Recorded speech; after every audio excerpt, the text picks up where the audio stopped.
विनोबा भावे विश्वविद्यालय हजारीबाग के 11वें दीक्षांत समारोह के अवसर पर इस विश्वविद्यालय के कुलपति के रूप में मैं आप सभी का हार्दिक अभिनंदन करता हूं।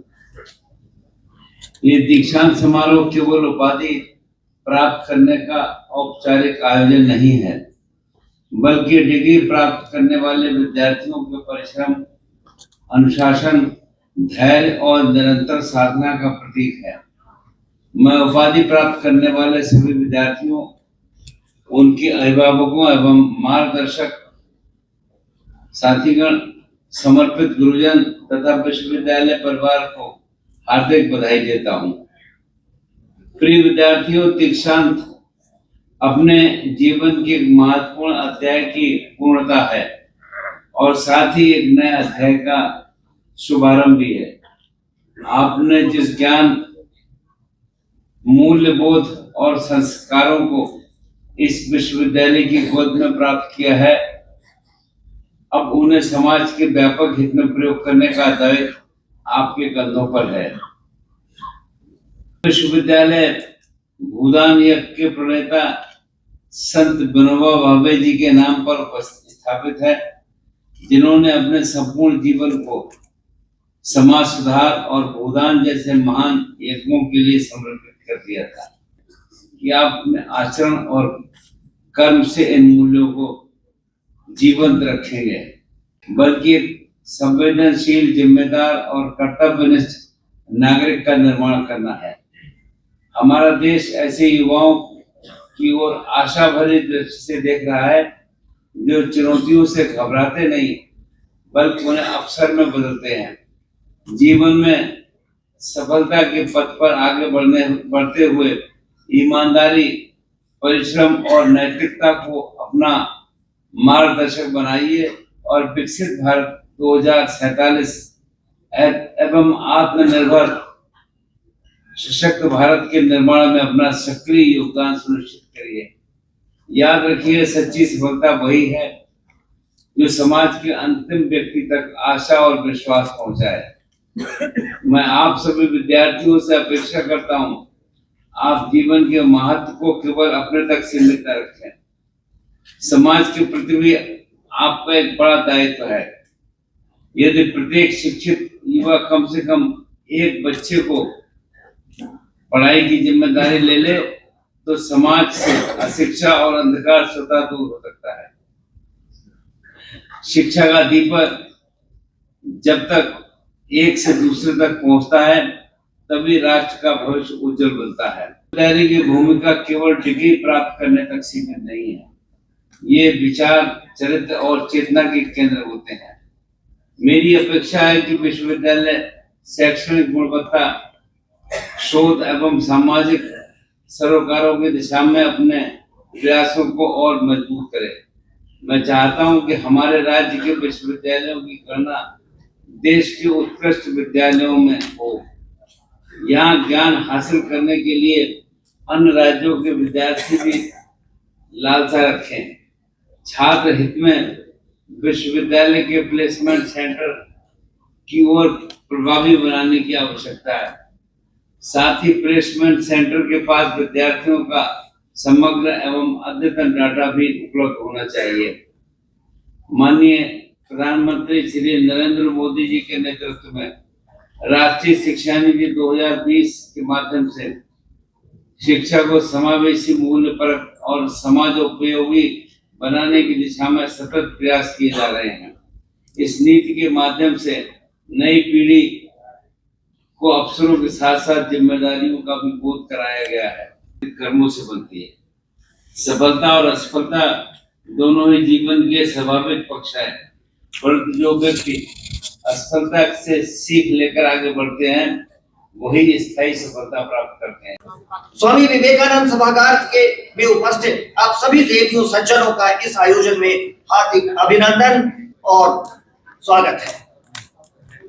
विनोबा भावे विश्वविद्यालय के 10वें दीक्षांत समारोह के इस पावन अवसर पर मैं अपने अभिभावक माननीय राज्यपाल सह कुलाधिपति श्री संतोष कुमार गंगवार जी की उपस्थिति से अभिभूत हूँ। आपका आशीर्वाद स्नेह और विश्वास सदैव मेरे साथ है। मैं आपके मार्गदर्शन में ही हम विश्वविद्यालय के सही तथा नई दिशा में ले जा पाने में समर्थ हो पा रहे हैं।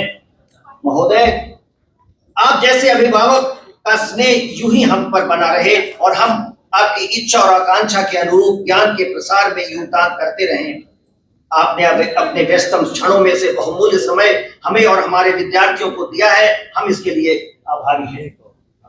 हम किन शब्दों में आपका स्वागत करें? आप सरीखे स्नेहिल और विराट परिसर में आपको पाकर हमारा संपूर्ण विश्वविद्यालय परिवार आह्लादित और गौरवान्वित है।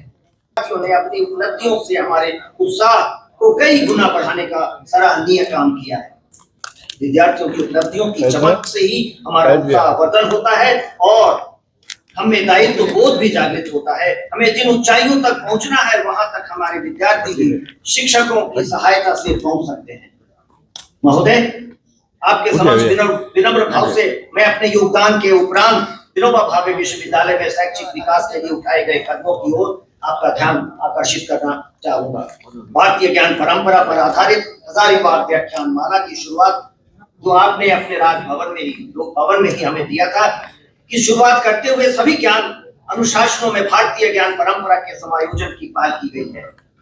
अनुसूचित जाति, अनुसूचित जनजाति एवं अन्य पिछड़े वर्ग के विद्यार्थियों के लिए यूजीसी जीआरएफ नेट कोचिंग केंद्र से विनोबा भावे विश्वविद्यालय के सेवानिवृत्त शिक्षक भी उत्साह पूर्वक जुड़े हैं। इससे हमारे भी उत्साह वर्धन हुआ है। विश्वविद्यालय परिसर स्थित केंद्रीय पुस्तकालय का अध्ययन कक्ष सुविधाओं के अभाव में पूरी तरह उपयोग में नहीं आ रहा था। गर्मी में विद्यार्थियों की परेशानी को देखते हुए एयर कंडीशनर की तत्काल व्यवस्था की गई, जिससे विद्यार्थियों की उपस्थिति में अप्रत्याशित वृद्धि हुई है। विश्वविद्यालय की अकादमिक गतिविधियों में गुणवत्ता और नवाचारी विचारों को गति देने के उद्देश्य से देश के अकादमिक जगत के दो महान व्यक्तित्व पद्मश्री प्रोफेसर जगमोहन तथा पद्मश्री प्रोफेसर अन्विता आदि को हमारे विद्वत परिषद एकेडमिक काउंसिल में आमंत्रित सदस्य के रूप में शामिल कर उनका मार्गदर्शन प्राप्त किया है। भविष्य में इसी परिपाटी पर हम अकादमिक जगत के दिग्गजों को सीनेट और सिंडिकेट में भी शामिल करने की पहल करना चाहेंगे। मान्यवर, इस अवसर पर हम अपनी चिंता से भी आपको अवगत कराना उचित समझते हैं। संबंधित मामलों का निराकरण कराने की दिशा में हम प्रयासरत हैं और हमें सफल होने का विश्वास भी है। शिक्षकेतर कर्मियों के अभाव से भी हमारा विश्वविद्यालय जूझ रहा है। तृतीय वर्ग के 506 सृजित पदों के विरुद्ध मात्र 110 चतुर्थ श्रेणी और 387 सृजित पदों के विरुद्ध केवल 109 कर्मी कार्यरत हैं। आपके समक्ष यह भी निवेदन करना आवश्यक लग रहा है कि झारखंड के विश्वविद्यालयों में विनोबा भावे विश्वविद्यालय पहला विश्वविद्यालय है जिसे इंटीग्रेटेड टीचर एजुकेशन आरंभ करने की अनुमति मिली है। गुरु शिबू सोरेन पीठ की स्थापना मेरा सपना है। इस दिशा में मेरा प्रयास जारी है और मुझे विश्वास है कि निकट भविष्य में इसकी स्थापना में सफलता भी मिलेगी। ध्यान में रखते हुए डोमचा, चतरा और रामगढ़ में नए महिला कॉलेज खुले हैं और हजारीबाग शहर के आसपास एक नए महिला कॉलेज की स्थापना की दिशा में भी हम कदम बढ़ा चुके हैं। इसके अलावा यह भी निवेदन करना चाहेंगे कि बगोदा, कीर्तन और गांधी के भवन हस्तागत हो चुके हैं।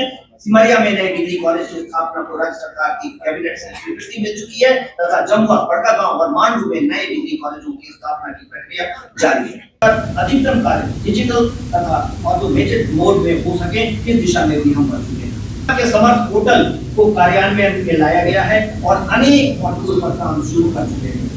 नेशनल कैडेट कोर व राष्ट्रीय सेवा योजना को नियमित पाठ्यक्रम का हिस्सा बनाने की दिशा में भी कदम बढ़ाए हैं। आर्टिफिशियल इंटेलिजेंस, डेटा साइंस आदि से जुड़े पाठ्यक्रमों का संचालन किया जा रहा है। के तहत विनोबा भावे विश्वविद्यालय को multi disciplinary education and research university के तहत वर्ष 2024 में चयनित किया गया है। झारखंड के वीर रूप में चयनित होने वाला एकमात्र विश्वविद्यालय है। मेरे योगदान करने के साथ ही इसे पूरी तरह कार्य रूप प्रदान करने की गति में तेजी आई है। G4 के भवन निर्माण का कार्य तीव्र गति से जारी है तथा सॉफ्ट कंपोनेंट के तहत देश के मान्य विद्वानों को विभिन्न विषयों पर व्याख्यान प्रस्तुत के लिए आमंत्रित किया गया है। पढ़े हुए हैं एसोसिएट प्रोफेसर के 44 शिक्षित पद पूर्णतः रिक्त है, वहीं प्रोफेसर के 16 शिक्षित पदों प्रोफेसर विनोबा भावे विश्वविद्यालय में कार्यरत हैं। हमारे विश्वविद्यालय में दशकों से कार्यरत शिक्षक प्रोन्नति से वंचित हैं, ये सर्वाधिक चिंता की बात है। माननीय, आप भी इसे लेकर सदैव अपनी चिंता प्रकट करते रहे हैं, इसके लिए विश्वविद्यालय परिवार आपका आभारी है।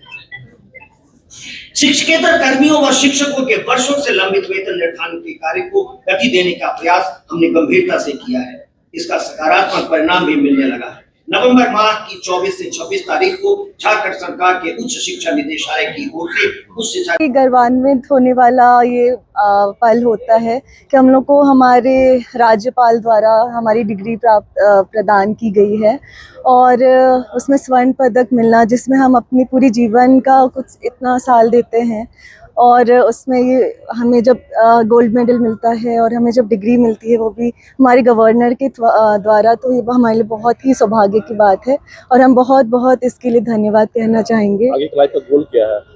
अभी तो जैसे मैंने BDS किया है, हम मास्टर्स भी कर रहे हैं अभी जीरी से शिमला से, तो बस उसके आगे भी अब ये हमें मोटिवेशन देता है कि हम आगे बढ़ते रहें लाइफ में अच्छे से। राष्ट्र सेवा, देश सेवा के प्रति हाँ, उसके लिए हमें मोटिवेशन मिलता है क्योंकि ये चीज़ें जो हमारे लिए बहुत ही महत्वपूर्ण होती हैं कि इससे हमारा हौसला बुलंद होता है और हम आगे बढ़ने के लिए हमेशा मोटिवेटेड रहते हैं। नाम बताइए मैडम।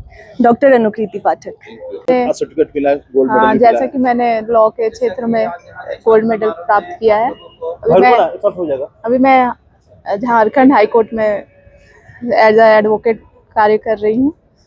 जैसा कि राज्यपाल ने कहा कि सिर्फ डिग्री ही सब कुछ नहीं होता है, आप लोग मतलब अपनी पढ़ाई को देश सेवा में लगाए, वो ज़्यादा काम आता है देश के। बस मेरा नाम निकिता कुमारी हुआ।